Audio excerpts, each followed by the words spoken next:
Bismillahirrahmanirrahim. Assalamu alaikum. Welcome to the biology class. Ji second year we are going to discuss the biology of the part 2. मैंने आप लोगों को book की picture upload कर दी थी. Punjab curriculum and text book board Lahore को follow करना है हम लोगों ने. सबसे पहले हम लोग डिस्कस करते हैं पेपर पैटर्न को. पेपर पैटर्न बिल्कुल वही है जैसा कि फर्स्ट ईयर में था. टोटल 100 मार्क्स का, 85 मार्क्स थ्योरी के एंड 15 मार्क्स प्रैक्टिकल के. थ्योरी में हमारे पास ऑब्जेक्टिव भी हैं एंड सब्जेक्टिव भी है. Objective part consist of the 17 marks जिसमें आपके पास 17 MCQs हैं, जबकि जो सब्जेक्टिव पार्ट है दैट कैरीज द 68 मार्क्स. ये 68 मार्क्स डिस्ट्रीब्यूटेड हैं टू पार्ट्स में. पार्ट 1 जो कि बिलोंग करता है शॉर्ट क्वेश्चन आंसर्स के साथ. शॉर्ट क्वेश्चन आंसर्स 3 पार्ट्स में हैं, question number 1, 2 and 3. Question number 1 and question number 2 में आपने 8 पार्ट्स अटैम्प्ट करने हैं, लाइक 8 शॉर्ट क्वेश्चंस अटैम्प्ट करने हैं. हर क्वेश्चन के 2 मार्क्स हैं, सो टोटल 16. जबकि क्वेश्चन नंबर 3 इसमें आपने 6 पार्ट्स सेलेक्ट करने हैं या 6 पार्ट अटैम्प्ट करने हैं. हर क्वेश्चन के 2 मार्क्स हैं, सो टोटल हो जाएंगे 12. जबकि पार्ट टू में हमारे पास लॉन्ग क्वेश्चन है. टोटल 5 लॉन्ग क्वेश्चन हैं जिसमें से आप लोगों ने 3 क्वेश्चन अटैम्प्ट करने हैं. हर क्वेश्चन के इक्वल पार्ट्स हैं, like 8 marks for 3 question, so total आपके पास 24 मार्क्स बन जाएंगे. हर क्वेश्चन के 2 पार्ट्स हैं, part A and part B, 4+4 में. And about the practicals we will discuss later on. जी गर्ल्स, सेकेंड ईयर में हम लोग स्टार्ट करेंगे चैप्टर नंबर 15 से, because this is the continuity of the part 1. Part 1 में हम लोग चैप्टर 1 से लेकर चैप्टर 14 तक स्टडी कर चुके हैं. मैं कोशिश करूँगी कि हमारा लेक्चर उर्दू और इंग्लिश मिक्स हो, बल्कि फ़ोकस ज़्यादा उर्दू होगा, बिकॉज आई नो कि फ़र्स्ट ईयर में हमारे पास जो स्ट्रेंथ आई थी उसमें मैक्सिमम वो लोग थे जिन्होंने मैट्रिक उर्दू मीडियम से किया था, and there were some student जिनको लैंग्वेज प्रॉब्लम भी था. सो अगर फिर भी हम लोगों ने कुछ ना कुछ टर्मिनोलॉजीज़ या मैकेनिज़म्स डिस्कस करने होंगे तो उसके लिए तो ऑब्वियसली इंग्लिश यूज़ करनी पड़ेगी. आपको कोई भी क्वेरी हुई you can ask the question. जी, we are going to start with the homeostasis chapter number 15. Now what is the homeostasis? The definition is the protection of the internal environment from the harms of the fluctuations in the external environment. Now what is the protection of internal environment? हमारे internal environment क्या है? हमारे inside जितने भी systems हैं, हमारे sales हैं, harms of fluctuation, like हमारे पास जो एक्सटर्नल एनवायरनमेंट में फ्लक्चुएशंस आ रही हैं, either in the temperature, in the solutes, in the water, हमारी बॉडी उसको कैसे प्रोटेक्ट करती है, कैसे अपना मैकेनिज़्म रेगुलेट करती है, कैसे हर चीज़ को मेंटेन करती है. Components of internal environment are water, solutes and temperature. Now, what is actually the mechanism of regulation? There are 3 main mechanisms which are involved in the homeostasis, which maintain the internal environment constant of any living organism, either the plants, the animals or the microbes. Majorly we will deal with the animals. Now there is osmoregulation, excretion and thermoregulation.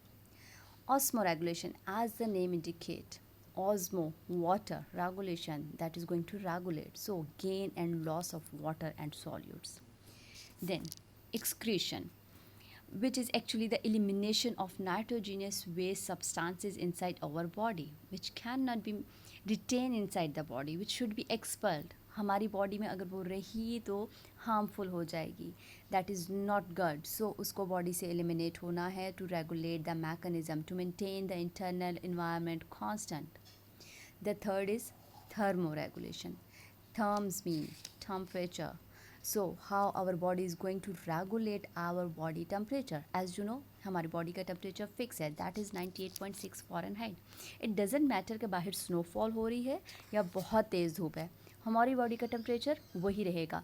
98.6 से जैसे ही 99 या 100 पे होता है तो हम कहते हैं we are having the temperature, we are ill actually. So how our body can maintain that temperature? So that is maintenance of an internal temperature within a tolerable range. Then, you know, for all these purpose we are having the control systems. that has been acquired for the variety of the homeostasis regulation. So these living control system work exactly on the mechanism of the physical control system. So 3 parts होते हैं इसके: receptor, control center and an effector, receptor, which can receive the changes or the fluctuation.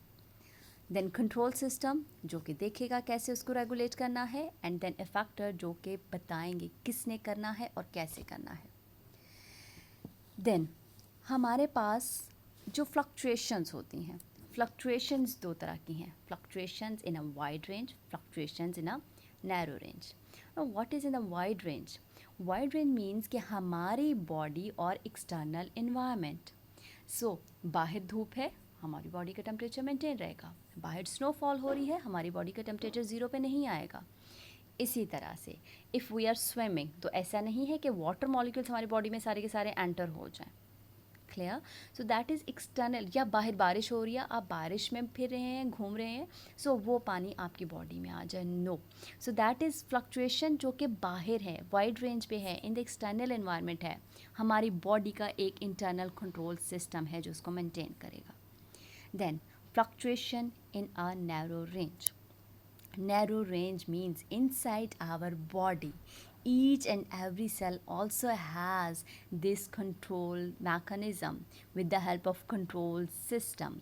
So intracellular environment को भी maintain रखा जाता है, narrow fluctuation से बचाया जाता है, regulate किया जाता है. First we are going to discuss osmoregulation. Osmo regulation की डिटेल में जाने से पहले सबसे पहले तो आपके जहन में ये क्लियर होना चाहिए कि हर सेल के जो बाहर एक इन्वायरमेंट होती है, ज़्यादातर हम उसको कहते हैं वाटर इन्वायरमेंट, वाटर या सॉल्वेंट की, उसके साथ उसकी क्या रिलेशन है? क्या बाहर के इन्वायरमेंट में वाटर मॉलिक्यूल ज़्यादा है या सॉल्यूट मॉलिक्यूल ज़्यादा हैं? सो अगर तो सेल की जो इनसाइड इन्वायरमेंट है और जो सेल के बाहर आउटसाइड इन्वायरमेंट है, like you can see in the figure B 15.2 की बी, जो सेल के अंदर की कंसंट्रेशन है वही अगर सेल के बाहर इन्वायरमेंट की कंसंट्रेशन है, सो दैट इज़ आइसोटोनिक. अगर सेल के अंदर कंसंट्रेशन हमारे पास हो जाती है ज़्यादा और बाहर उसकी इन्वायरमेंट है, दैट इज़ डायलूट. इसका मतलब है कि water molecules they will get entered inside the cell, because you know cell wall या सेल मेम्ब्रेन के थ्रू हमारे पास वाटर मॉलिक्यूल्स इजीली मूव कर सकते हैं बनिस्बत सॉल्यूट के.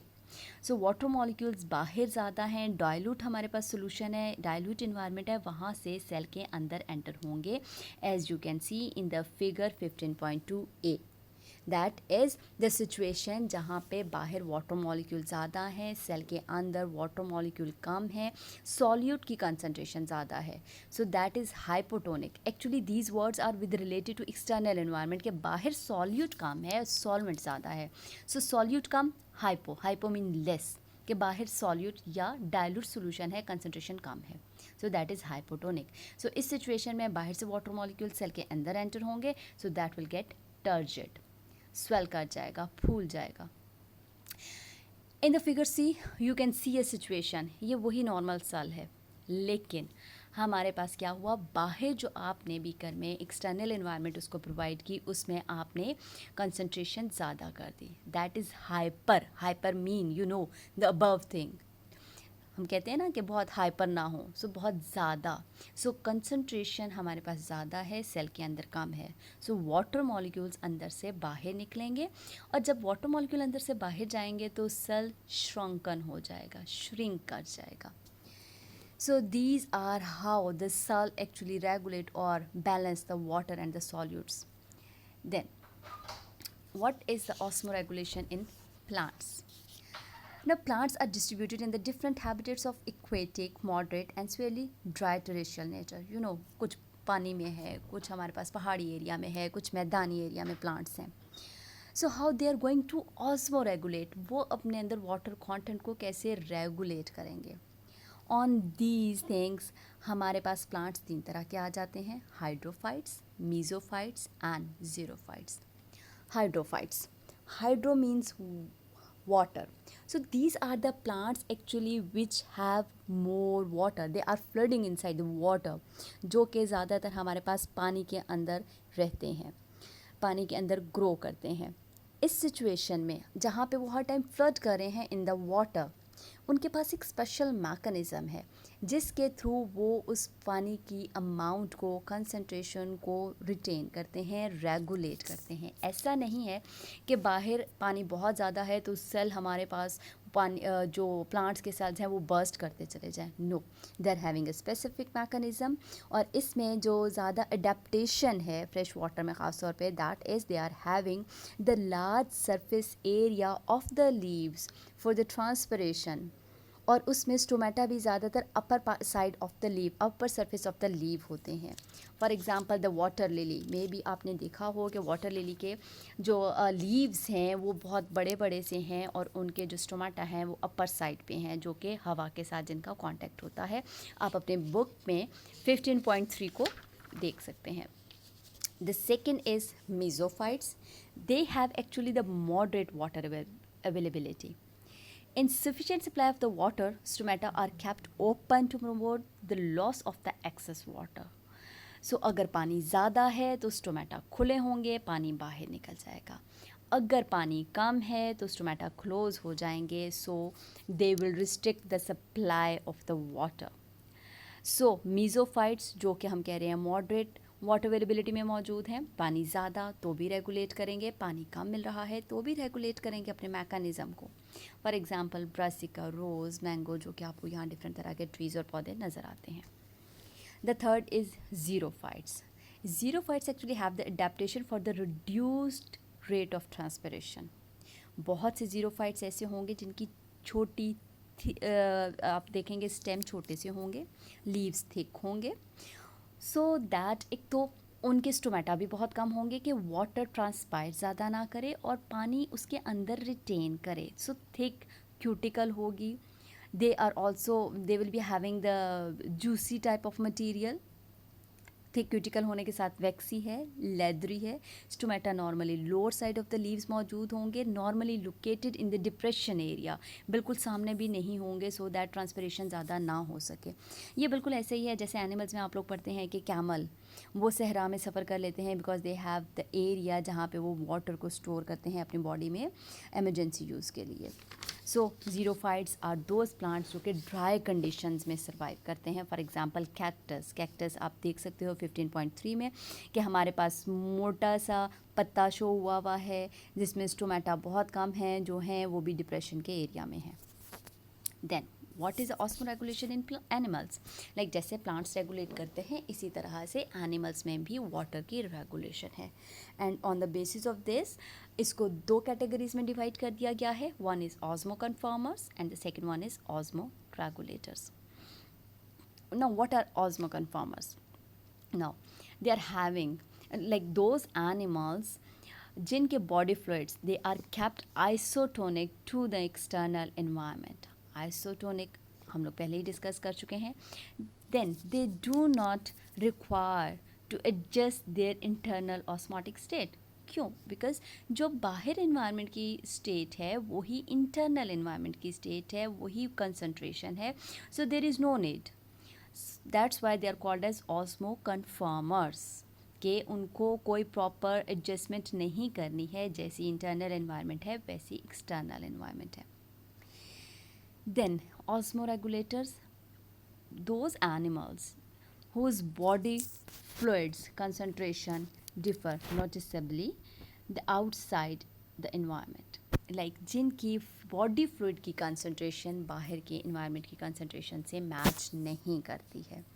These animals actually inhabit the different environment, so they are having the different sorts of the mechanism जिसके through वो अपनी बॉडी के अंदर वाटर को, सॉल्यूट्स को रेगुलेट करते हैं. ना ऑस्मो रेगुलेशन हमारे पास जो ऑस्मो रेगुलेटर्स की होती है जिसमें वो डिफरेंट मैकेनिज़्म के थ्रू अपनी बॉडी की इंटरनल वाटर एंड सॉल्यूट की कंसंट्रेशन को मेंटेन करते हैं. दैट डिपेंड्स अपॉन वो किस एरिया में रह रहे हैं. For example, we are having the organisms which are living in the marine, in the fresh water, in the terrestrial area. So they are having the specific mechanism. Now in the marine, we are having the invertebrates, we are having the vertebrates. Invertebrates majorly they are osmoconformers. If they are osmoconformers तो इसका मतलब जो internal body की environment है वही external environment है, सो isotonic, इनको ज़रूरत नहीं है एडजस्ट करने की. हैगफिश जो कि वर्टिब्रेट में आती है, they are also osmoconformers, but mostly the cartilaginous fishes they are osmoregulators. No, they are osmoregulators. This means उनको अपनी बॉडी के अंदर वाटर एंड सॉल्यूट की कंसंट्रेशन को मेंटेन करने के लिए प्रॉपर मैकेनिज्म फॉलो करना पड़ता है उसकी रेगुलेशन के लिए. Normally their kidneys for the osmoregulation excrete the salts through the gills, and they also possess the salts excreting organ जिसको हम rectal glands कहते हैं. So kidney के through, gills के through excess water निकलता है. They are also having the rectal glands. Then fresh water में हमारे पास प्रोटोजोन्स हैं, अमीबा है, पैरामीशियम है. एंड डायग्राम बनाते हुए आपने प्रैक्टिकल कॉपीज़ में 9th-10th में ज़रूर देखा होगा, they are having the contractile vacuole. Now contractile vacuole क्या करता है, उनकी बॉडी से एक्सेस वाटर को बाहर निकाल देता है इंटरनल कंडीशन को मेंटेन करने के लिए. Then many fresh water animals including the fishes, अब वो क्या करती हैं, वो एक्स्ट्रा वाटर निकालती हैं by dilute urine. They produces actually the dilute urine, so excess water उनकी बॉडी से बाहर निकल आता है. Then there is a situation that is the terrestrial condition. So arthropods and vertebrates they have successfully actually adapted to the terrestrial mode of the life. Now arthropods they have the exoskeleton, waxy exoskeleton, आप लोगों ने insects वगैरह के देख सके होंगे. Then the terrestrial animals they drink a lot of the water. अगर उनको वाटर बॉडी में कम हो रहा है they take a lot of the water, they take the moist food. And terrestrial animals produces the concentrate urine in their kidneys. Kidneys में concentrate urine, again हम आगे पढ़ेंगे भी एक्सक्रीशन किस तरह से होगी. वाटर अगर बॉडी को ज़रूरत है, इतना बॉडी में मौजूद नहीं है, तो वो किडनीज के अंदर रीअब्जॉर्ब कर लिया जाता है. इसी तरह से terrestrial animals can tolerate dehydration and it differs in the various animals. हर एनिमल्स के अंदर डिफरेंट से भी उसको रेगुलेट करने का मैकेनिज्म है. So this characteristic is known as anhydrobiosis. आप लोग इस लेक्चर को सुनिएगा, बुक अपनी ले लें, बुक के साथ इसको फॉलो कीजिएगा. अगर कोई भी क्वेरी है you can ask the question. Good luck.